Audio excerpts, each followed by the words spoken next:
اللہ تعالیٰ کی دی ہوئی توفیق سے بچپن میں کہیں سن رکھا تھا کہ مہدی کی ایک نشانی یہ بھی ہوگی کہ رمضان میں 2 گرہن لگیں گے۔ اس بات کی کھوج لگاتے ہوئے دارقطنی میں ایک حدیث ملی جو محمد بن علی رضی اللہ تعالیٰ عنہ سے روایت ہے کہ ہمارے مہدی کے لیے 2 نشانیاں ہیں۔ جب سے زمین و آسمان کی تخلیق ہوئی ہے وہ رونما نہیں ہوئی ہیں۔ رمضان کی پہلی رات چاند گرہن اور اس کے نصف میں سورج گرہن۔ اب پہلی رات کا چاند گرہن پہلے ہی زمین اور سورج کے درمیان ہوتا ہے، جبکہ چاند گرہن کے لیے ضروری ہے کہ چاند اور سورج کے درمیان زمین آ جائے۔ پہلی رات کو چاند گرہن کیسے لگ سکتا ہے؟ ادھر سے نصف رمضان میں سورج گرہن کیسے لگ سکتا ہے جبکہ اس وقت چاند کو سورج کی روشنی بلاک کرنے کے لیے زمین اور سورج کے درمیان ہونا چاہیے؟ نصف میں چاند اپوزٹ پوزیشن میں ہے۔ اسی کشمکش میں پہلا سال گزر گیا، اس بات کا جواب نہیں ملا۔ پھر دوسرا سال آتا ہے، ویسے ہی 13 اور 28 کو گرہن ہے، لیکن حدیث کے الفاظ سمجھ نہیں آ رہے، لیکن رمضان میں 2 گرہن ویسے ہی چل رہے ہیں، پچھلے سال وہی پیٹرن سے۔ پھر اللہ تعالیٰ نے مجھے اس کتاب تک پہنچایا جس کو محمد بن بارک اللہ نے تقریباً 250 سال پہلے پنجابی شاعری میں ترتیب دیا۔ اس میں مہدی کی کچھ نشانیاں بیان ہوئی ہیں، جن میں سے ایک نشانی یہ ہے کہ 13ویں چند 7ویں سورج گرہن ہوسی اس سالے، اندر ماہ رمضان نے لکھیا ہے ایک روایت والے، یعنی اس سال ماہ رمضان کی 13ویں تاریخ کو خسوف یعنی چاند گرہن ہوگا اور 27ویں تاریخ کو کسوف یعنی سورج گرہن ہوگا۔ یہاں سے مجھے اس حدیث کو سمجھنے میں ایک اور کلو ملا۔ پھر میں نے عربی کے جغرافیائی علوم کو کھنگالا اور معلوم ہوا کہ چاند گرہن ہمیشہ 13، 14 اور 15 کو لگ سکتا ہے، ان کے علاوہ کسی دن چاند گرہن آبزرو نہیں کیا جا سکتا۔ سورج گرہن 27، 28 اور 29 کو لگ سکتا ہے، ان ایام کے علاوہ باقی کسی دن سورج گرہن آبزرو نہیں کیا جا سکتا۔ اسی طرح پہلی رات یعنی 13 اور نصف یعنی 28 کو سورج گرہن والی بات سمجھ آئی۔ اللہ نے اس کتاب کے ذریعے سے یہ بات مجھ پر کھولی۔ یہ کتاب کشمیری زبان میں بھی شاعرانہ انداز میں ترتیب دی گئی ہے۔ اس سے بھی پیچھے دیکھیں تو تقریباً 950 سال پہلے نعمت اللہ شاہ ولی کی فارسی زبان میں 2000 اشعار پر مشتمل قصیدہ ہے، جس میں سے تقریباً 350 اشعار محفوظ کیے گئے یا ہم تک پہنچے، کیونکہ انگریز حکومت نے تمام اشعار کو جلا دیا تھا، جو کسی کو یاد رہ گیا وہ لکھ لیا گیا۔ ان اشعار میں آخر الزمان کے بارے میں تفصیل ملتی ہے۔ ان میں بہت سے اشعار ہم تک غلط ٹرانسلیشن کے ساتھ پہنچے ہیں۔ جس زمانے میں ہم جی رہے ہیں اس میں رونما ہونے والے واقعات کے پیش نظر ان اشعار کا حقیقی معنی کھل کر سامنے آ رہا ہے۔ نعمت اللہ شاہ ولی کے جن اشعار میں مہدی کا ذکر ہے ان میں سے یہ وہ پیشن گوئی ہے جس پر کبھی کسی نے غور ہی نہیں کیا۔ 580 ہجری بود چوں ای گفتہ شد، در 1000 و 80 آ پیدا شد۔ 580 ہجری بود، 580 ہجری تھی، چوں جب ای گفتہ شد یہ کہا جا چکا ہے۔ در 1000 در میں 1000 1000 اور 300 و 80 اور 80 یعنی 1380 1380 بنتا ہے۔ پیدا شد وہ پیدا ہوگا۔ 580 ہجری جب یہ کہا جا چکا ہے، 1380 میں وہ پیدا ہوگا۔ اب 1380 جو ہے یہ پہلا شعر میں ہجری ہے تو دوسرا بھی ہجری کی طرف اشارہ ہے۔ ممکن ہے نعمت اللہ شاہ ولی کو 800 سال بعد کی بشارت ملی ہو، انہوں نے 580 میں 800 جمع کر کے 1380 کا ایک کامن فیگر دے دیا ہے۔ حسین اتفاق ہے کہ 1396 ہجری بمطابق 1976 محمد قاسم بن عبد الکریم پیدا ہو چکے ہیں۔ صرف 16 سال کے فرق سے یہ قریب ترین پیشن گوئی ہے۔ آگہی شد نعمت اللہ شاہ راز اسرار غیب، غیب کے چھپے ہوئے رازوں میں سے نعمت اللہ آگاہ ہوا ہے۔ گفتہ او بے گماں بر مرد ماں پیدا شد، جو اس نے بے گمان سے باہر کہا ہے، بر مرد ماں ہمارے مردوں پر پیدا شد ضرور ظاہر ہو کر رہے گا۔ ہمیں بتایا گیا ہے کہ یہ غزوہ 6 سال جاری رہے گا، حالانکہ اس شعر کا ترجمہ ہی غلط کیا گیا ہے۔ ای غزوہ تاب 6 سال مانند بے دہرا پیدا، یہ غزوہ تاب 6 سال 6 سال تک مانند مثل دہرا پیدا دہرایا جائے گا۔ بس مرد ماں بے شک ہمارے مرد، بے ساتھ میرند ہر جاں از ای بہانہ، میرند مریں گے، قتل ہوں گے، ہر جاں از ای بہانہ اسی بہانے سے۔ اس غزوہ کی مانند 6 سال تک دوبارہ دہرایا جائے گا۔ یقینی طور پر ہمارے لوگ اسی بہانے سے یا اس وجہ سے ہر کوئی مرے گا۔ یہ وہ وقت بن رہا ہے جب 65 کی جنگ ہوئی، اس کے 6 سال بعد یعنی 71 میں سقوط ڈھاکہ پیش آیا، جس میں بہت سے مسلمان اپنی جان کی بازی ہار گئے۔ یہ شعر غزوہ ہند کے بارے میں بڑی اہم پیشن گوئی ہے۔ یہاں پر بھی ٹرانسلیشن غلط کی گئی ہے۔ بعد از فریضہ حج کے بعد، پہلے، پیش نماز فطر، نماز عید سے پہلے یعنی چھوٹی عید سے پہلے، وہ علاقے جو ہاتھ سے نکل چکے تھے گیرند پکڑ لیں گے، الضبط غاصبانہ، چھین کر حاصل کرنے کے انداز سے، یعنی غزوہ ہند بڑی عید کے بعد اور چھوٹی عید سے پہلے لپیٹ لی جائے گی، جو کہ 6 یا 7 ماہ بنتے ہیں۔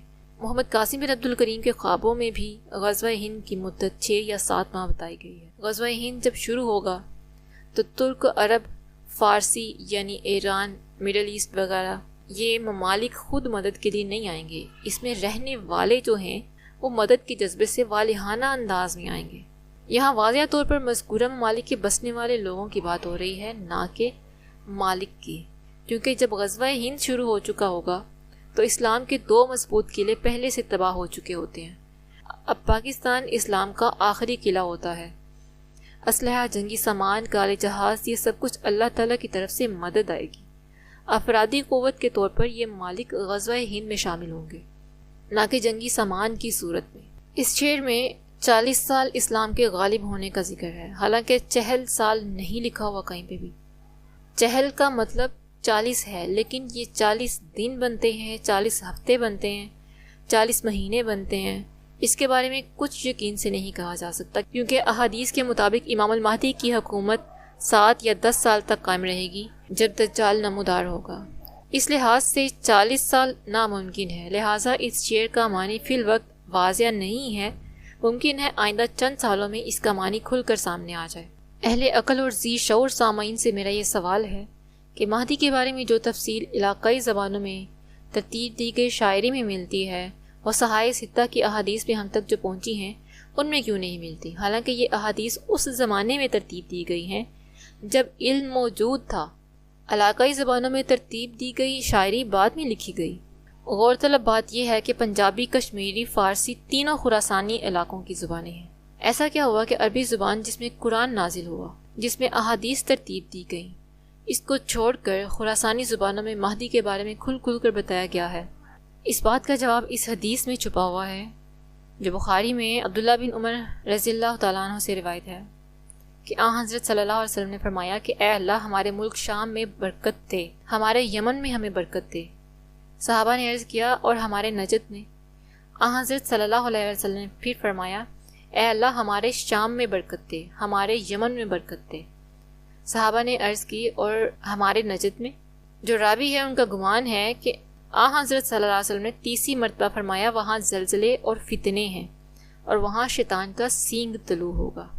یمن وہ ملک ہے جس کے بارے میں عرف عام میں کہا جاتا ہے کہ 57 بہنوں کا اکلوتا بھائی ہے۔ بظاہر تو یہ ایک طنز ہے، لیکن اس وقت یمن اکیلا غزہ کے لیے آواز اٹھا رہا ہے۔ اس کے بارے میں نبی صلی اللہ علیہ وسلم نے فرمایا کہ اے اللہ، اس میں برکت دے۔ اور شام وہ علاقہ ہے، بشار الاسد کی جیل میں حریت پسند مسلمانوں نے اپنی جانیں گنوا دی۔ ظلم کی ایک داستان طویل ہے جس کو میں بیان کروں تو روح کانپ جاتی ہے۔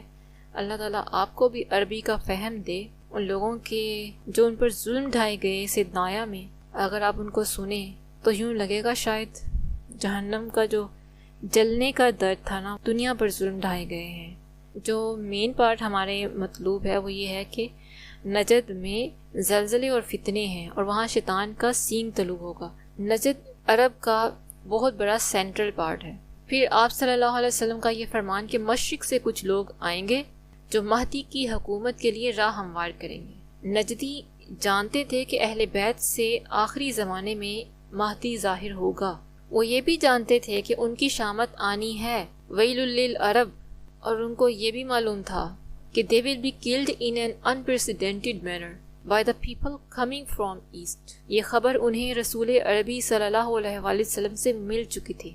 اور پھر یہ حدیث کہ مشرق سے کچھ لوگ آئیں گے، فوجیں آئیں گی، وہ تم سے اس چیز کا تقاضا کریں گے جو انہیں دی نہیں جائے گی، پھر وہ تم سے قتال کریں گے، پھر انہیں تم وہ چیز دو گے، وہ لینے سے انکار کریں گے جب تک کہ وہ اس شخص کے حوالے نہ کرتے ہیں جو میری امت سب سے بہترین شخص ہوگا، یعنی امام المہدی کے حوالے نہ کرتے ہیں، میرے اہل بیت میں سے ہوگا، اس کا نام میرے نام سے یواتی کرے گا اور اس کے والد کا نام میرے والد کے نام سے ملتا جلتا ہوگا. جب آخری زمانے میں درگت ہونے کی اپنے بارے میں عربوں کو خبر مل چکی تھی، تو اس سے پہلے کہ وہ وقت آتا اہل بیت کو عرب سے دربدر کیا گیا، کیونکہ عرب میں عام جو لوگ تھے وہ ملوکوں سے زیادہ، بادشاہوں سے زیادہ اہل بیت کی عزت کرتے تھے. تو یہ بادشاہوں کو یا ملوکیت کے جو برسرکار تھے ان کو یہ بات گوارا نہیں ہوتی تھی، تو اس لیے انہوں نے پہلے اہل بیت کو عرب سے دربدر کیا، پھر ڈھونڈ ڈھونڈ کر شہید کیا گیا. اپنے تئیں وہ مہدی کا نام و نشان مٹا چکے تھے. یہ الگ بات ہے کہ اللہ نے مہدی اور منصور کو چھپا لیا. یہ بغض آج بھی نجدیوں کے دلوں میں ہے. 40 سے 50 سال کے درمیان ہر سید زادے کو قید کیا جا رہا ہے. پاکستان کے لیے ویزے بند ہیں، نہ صرف سعودی عرب میں بلکہ تمام متحدہ ریاستوں میں، عمان میں، قطر میں، یعنی کسی بھی راستے سے سعودی عرب میں داخل نہ ہو سکے کوئی پاکستانی. مہدی نام سے اتنا ڈرتے ہیں کہ لیبین شخص جو مہدی کا ہم نام تھا اس کو روک لیا کہ تمہارا نام مہدی کیوں ہے. عقل والوں کو اتنا تو سوچنا چاہیے کہ کیا ایسے لوگ مہدی کے متحمل ہو سکتے ہیں جو آج بھی مہدی کو یا تو قید یا تو قتل کر دینے کا ارادہ رکھتے ہوں؟ ہرگز نہیں. 950 سال پیچھے دیکھیں تو صحائے ستہ کی کتابیں ملتی ہیں جب آپ صلی اللہ علیہ وسلم کی رحلت کو ابھی 200 یا 250 برس گزرے ہوں گے. علم سینوں میں موجود تھا. سینوں میں علم ہونے کے باوجود مہدی کے بارے میں جو احادیث ملتی ہیں یا تو ضعیف کے درجے میں چھپا کر بزرگان دین نے ہم تک پہنچائی ہیں، یا اس زمانے میں مہدی کا ذکر نجدیوں پر ناگوار گزرتا تھا جس کی وجہ سے مہدی کا ذکر اتنا کھل کر نہیں ملتا. بہرحال جو سکہ بند اور پتھر پر لکیر بات ہے وہ یہ ہے کہ یہ ضعیف درجے کی احادیث بھی جو ہم تک پہنچی ہیں ان کو منو من اور عینو عین سچ ہوتے ہوئے میری اور آپ کی آنکھوں نے دیکھ بھی لیا ہے اور پرکھ بھی لیا ہے. میرے نبی صلی اللہ علیہ وآلہ وسلم کے فرمان کے مطابق مہدی بھی مشرق سے ظاہر ہوں گے اور مہدی کی حکومت کی راہ ہموار کرنے والے لوگ بھی مشرق سے نکلیں گے، یعنی منصور اور 313 ساتھی. غزوہ ہند کے بارے میں نعمت اللہ شاہ ولی کی پیشن گوئی کو ہم یہی سمجھتے رہے کہ غربستان اپنے کھوئے ہوئے علاقے یعنی کشمیر کو واپس حاصل کر لے گا، حالانکہ حقیقی معنی کچھ اور ہے. بعد آشد چوں شورش در ملک ہند پیدا، فتنہ فساد برپا بر ارض مشرکانہ. اس کے بعد ہندوستان کے ملک میں ایک شورش ظاہر ہوگی، مشرکانہ سرزمین پر فتنہ و فساد برپا ہوگا. پہلگام ٹیرر اٹیک ہندوستان کی سرزمین پر ہندوستان سے آپریٹ ہوا. اس فتنے فساد پر انڈیا نے واویلا کیا کہ پاکستان اس کے پیچھے ہے. یہ وہ فساد ہے جس کی طرف نعمت اللہ شاہ ولی کا اشارہ ہے کہ مشرکانہ سرزمین پر ایک فتنہ اور فساد برپا ہوگا، ایک ظاہر ہوگا، ایک شور سا پیدا ہوگا ہندوستان کی سرزمین پر. درہیں خلف شار قوم کے بت پرستاں بر کلمہ گویاں جابر از قہر ہندوانہ. اس خلفشار کے وقت بت پرست قوم کلمہ گو مسلمانوں پر اپنے ہندوانہ قہر و غضب کے ذریعے جابر ہوں. اس قہر کا تھوڑا سا حصہ آپریشن سندور 9 مئی کو آپ نے ملاحظہ فرمایا، جس میں آپ کی مسجدوں کو ٹارگٹ کیا گیا. آپریشن سندور ابھی باقی ہے، وہ بھی زیادہ دور نہیں. اب آپ کو اس شعر کی واضح طور پر سمجھ آ رہی ہوگی کہ پہلے پہلگام اٹیک، پاکستان پر الزام لگانا، اسی بہانے سے پوری دنیا میں شور برپا کر کے پاکستان پر حملہ کرنا اور پاکستان کی مسجدوں کو ٹارگٹ کرنا، اور جو اس شعر کا اگلا حصہ ہے مسلمانوں پر اپنے ہندوانہ قہر و غضب کے ذریعے جابر ہوں گے، یہ بڑا خطرناک ہے. پنجاب شہر لاہور، کشمیر ملک منصور، دو آب شہر بجنور گیرند غالبانہ. جب انڈیا قہر اور غضب کے ساتھ غربستان پر حملہ کرے گا تو پنجاب کا شہر لاہور اور کشمیر منصور کی حکومت میں 2 دریاؤں کے درمیان کا علاقہ اس کو بھی غالبانہ پکڑ لیں گے. اس شعر میں 3 راز چھپے ہوئے ہیں.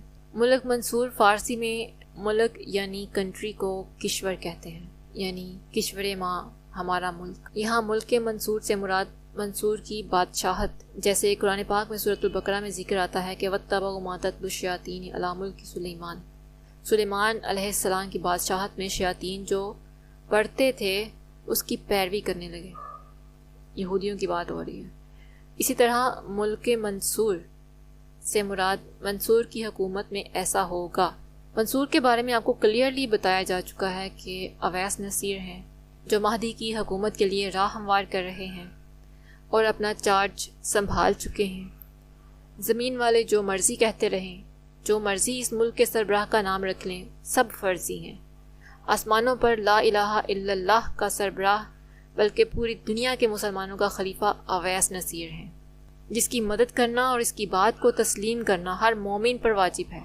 اب قاسم بھائی کے خوابوں کی طرف آئیں تو انڈیا لاہور پر حملہ کرتا ہے، جس میں پاکستان کے کچھ علاقوں پر قبضہ کر لیتا ہے۔ ایک اور خواب میں قاسم بھائی نے دیکھا کہ اللہ تعالیٰ بہت غصے اور غضب اور جلال میں ہوتے ہیں۔ اللہ کے غضب کا پیغام کچھ ہیلپرز لکھتے ہیں، قاسم بھائی انہیں بتاتے جاتے ہیں، اور جب اللہ کا پیغام مکمل ہو جاتا ہے تو ایک کہتا ہے کہ بھارت پاکستان کے کچھ حصے پر قبضہ کر لے گا۔ معلوم ہوا انڈیا کو پاکستان پر ڈھیل دینا اللہ کی طرف سے غصہ اور غضب کے نتیجے میں ظاہر ہوگا۔ آپ کو بہت سے ایسے لوگ ملیں گے جو آج کل کی سچویشن کو غزوہ ہند کا نام دیتے ہیں، حالانکہ یہ اللہ کا غضب اور غصہ اور ناراضگی ہے اس لاڈلی قوم پر جس کو بنی اسرائیل کی طرح بڑے ناز و نم سے پالا، اور آج وہی قوم اللہ کی بات نہیں مان رہی، اتنی نافرمانی میں غرق ہو چکی ہے، اتنی کھلی نشانیوں کے باوجود نافرمانی اور سرکشی میں ہے۔ اس میں تیسرا راز یہ ہے کہ گیرند غالبانہ والے علاقے غزوہ ہند کے آغاز میں حاصل ہو جائیں گے، جن کو عرف عام میں تقسیم کے وقت کھوئے ہوئے علاقے سمجھا جاتا رہا، جیسے امرتسر ہے، جموں اور کشمیر۔ یہ وہ علاقے نہیں ہیں، یہ غربستان کے پنجاب کا لاہور، کشمیر اور دو دریاؤں کے درمیان کا علاقہ ہے، جو ہو بہو محمد قاسم بن عبد الکریم کے خوابوں کے عین مطابق ہے۔ اب یہاں ایک سوال ہے، آپ کو کیا گمان ہے کہ یہ نعمت اللہ شاہ ولی کے جو راز ہیں عربوں کے لیے فارسی زبان میں چھوڑ کر گئے تھے؟ وہ خراسان کی سرزمین پر ان علاقوں کی مقامی زبانوں میں اولیاء نے جو شاعری عربوں سے چھپا چھپا کر پیغام چھوڑا ہے، کیا وہ عربوں کے لیے ہے جنہیں اپنی زبان پر اتنا گھمنڈ ہے کہ ان کے ملک میں انگریز اگر اپنی کوئی پروڈکٹ سیل کرے گا تو وہ بھی عربی ٹرانسلیشن کے ساتھ؟ کیا وہ ان اشعار کو سمجھنے کے لیے فارسی سیکھیں گے، پنجابی سیکھیں گے، کشمیری سیکھیں گے؟ ہرگز نہیں۔ یک زلزلہ کے آید چون زلزلہ قیامت، آن زلزلہ بے قہر در ہند سندھیانہ۔ قیامت کے زلزلوں کی طرح ایک زلزلہ آئے گا، وہ زلزلہ ہندوستان اور سندھ میں قہر بن کر نمودار ہوگا۔ بالکل سیم بات قاسم بھائی کے خوابوں میں ہے کہ زلزلہ آئے گا، اس کے بعد حالات مزید خراب ہو جائیں گے۔ پھر خبر سامنے آتی ہے کہ وہ لوگ جو دو بڑے صوبوں کو کنٹرول کر رہے تھے، اس زلزلے کے بعد ان کے مکانات تباہ ہو چکے ہیں اور ان کی موت ہو گئی ہے۔ نعمت اللہ شاہ ولی کی پیشین گوئیوں کا یہ وہ لب لباب ہے، یہ مختصر خلاصہ ہے جس کی وجہ سے انہوں نے 2000 اشعار لکھ کر تمہید باندھی اور اپنے قلم سے غربستان کے لوگوں کو جگانے کے لیے پیغام چھوڑ دیا۔ یہ اللہ کی نشانیوں میں سے ایک نشانی ہے کہ 950 سال پہلے جو باتیں اللہ نے شاعری میں چھپا کر آپ تک پہنچائی ہیں، وہی سیم باتیں ایز اٹ از محمد قاسم بن عبد الکریم کے خوابوں میں ہیں، اور وہی سیم باتیں اس ملک پر رونما ہوتی ہوئی نظر آ رہی ہیں۔ اس وقت ملک جن حالات سے گزر رہا ہے وہ یہ ہے کہ پنجاب شہر لاہور، کشمیر ملک منصور، دو آب شہر بجنور، گیرند غالبانہ۔ کہیں پہ اس شعر میں یہ والے الفاظ ملتے ہیں، تو آپ شہر بنو، گیرند غاصبانہ، ایک جگہ پہ غالبانہ ہے۔ تحریف شدہ الفاظ حالت میں یہ الفاظ ملتے ہیں، لیکن ان کا جائزہ لیا جائے تو یہ وہ علاقے بنتے ہیں، دو آب کے علاقے، یعنی پاکستان کے اندر دو دریاؤں کے درمیان کا علاقہ، چناب اور راوی کے درمیان کا علاقہ بھی ہو سکتا ہے، وہ جہلم اور چناب کے درمیان کا بھی علاقہ ہو سکتا ہے، اور سندھ اور راوی کے درمیان کا علاقہ بھی ہو سکتا ہے، اللہ عالم یہ کون سا علاقہ ہے۔ لیکن دو دریاؤں کے درمیانی علاقہ جو ہے وہ کوئی ایک علاقہ اس پر انڈیا قبضہ کر سکتا ہے، وہ علاقے انڈیا کے پاس جا سکتے ہیں، اور یہ اتنا دردناک وقت ہوگا کہ اللہ کی پناہ۔ 950 سال پہلے نعمت اللہ شاہ ولی منصور، کیونکہ یہ ہیپننگ اس وقت ہو رہی ہے، اور اس وقت ایوانوں کی طرف جھانکیں تو آپ کو نون لیگ حکومت نظر آ رہی ہے، اسٹیبلشمنٹ حکومت میں نظر آ رہی ہے، لیکن آسمانوں پر جو اعلان ہو چکا ہے وہ منصور اس ملک کے حکمران ہیں۔ پھر یہ میں نے نہیں کہا، اور اس شعر نے کھلے طور پر واضح کر دیا ہے کہ منصور کی حکومت میں لاہور اور کشمیر اور 2 دریاؤں کے درمیان کا علاقہ انڈیا کے پاس چلا جائے گا، اور یہ وہ علاقے ہوں گے جو غزوہ ہند کے آغاز میں پاکستان ان کو واپس لے لے گا، اپنے کھوئے ہوئے علاقوں کو واپس لے گا۔ یہ وہ علاقے ہوں گے جو انڈیا نے ابھی چھیننے ہیں ہم سے، لہٰذا منصور کی حکومت اس ملک پر آج سے نہیں ہے۔ ہاں، مجھے تمہید باندھتے ہوئے، باتوں کو کلیئرلی واضح کرتے ہوئے تھوڑا سا ٹائم لگ گیا، لیکن میں پچھلے 1 سال سے اس بات کو کبھی شاعرانہ انداز میں، ڈھکے چھپے الفاظ میں، کبھی کسی طرح سے میں یہ کہہ رہی ہوں کہ منصور اس ملک کے حکمران ہے۔ تھا منتظر سبز ہلالی پرچم جس صاحب چشم سبز کا، مل گیا اپنی زمین کو اپنا حکمراں، لا الہ الا اللہ۔ یہ منادی پچھلے 1 سال سے ہو چکی ہوئی ہے، بلکہ اب 1.5 سال ہونے والا، 1.25 سال، 1.5 سال۔ کوئی خلافت میں شامل نہیں ہوا، کسی نے اللہ کے چنے ہوئے خلیفہ کی قدر نہیں کی۔ اس خلافت کے بارے میں کبھی مجھے ٹائم ملا تو میں اس کی شان ہے، میں اللہ مجھے توفیق دے میں آپ کو بتا سکوں۔ آپ جب اس خلافت کو جانیں گے کہ اس کی کتنی قدر و قیمت ہے تو آپ زاروں کی طرح روئیں گے کہ ہم نے اس نعمت کی قدر ہی نہ کی۔ نبی صلی اللہ علیہ وسلم آپ کو پکارتے رہے خلافت میں آئے، آپ نہیں آئے۔ اب اللہ تعالیٰ آپ کو زبردستی پکڑ کے لا رہا ہے۔ یہ عذاب کس لیے ہیں؟ اللہ کیا کر لے گا آپ کو تباہ کر کے؟ طوعاً او کرہن، آپ کو خلافت میں شامل ہونا ہے۔ الگ بات ہے آپ کو میری باتیں جھوٹ لگ رہی ہوں گی، من گھڑت لگ رہی ہوں گی، لیکن یہ سچ ہے، خلافت پاکستان میں قائم ہو چکی ہے اور آپ سب کو اس خلافت میں شامل ہونا تھا، آپ نہیں ہوئے، آپ ناقدری کر رہے ہیں۔ اس لیے اللہ تعالیٰ آپ کے ساتھ سختی سے پیش آ رہے ہیں، اور محمد قاسم بن عبد الکریم کے خوابوں میں بھی واضح طور پر اس چیز کی نشانی ملتی ہے۔ اللہم ارنا الحق حقا وارزقنا اتباعہ وارنا الباطل باطلا وارزقنا اجتنابہ۔ اللہم صلی علی محمد وآلہ وسلم۔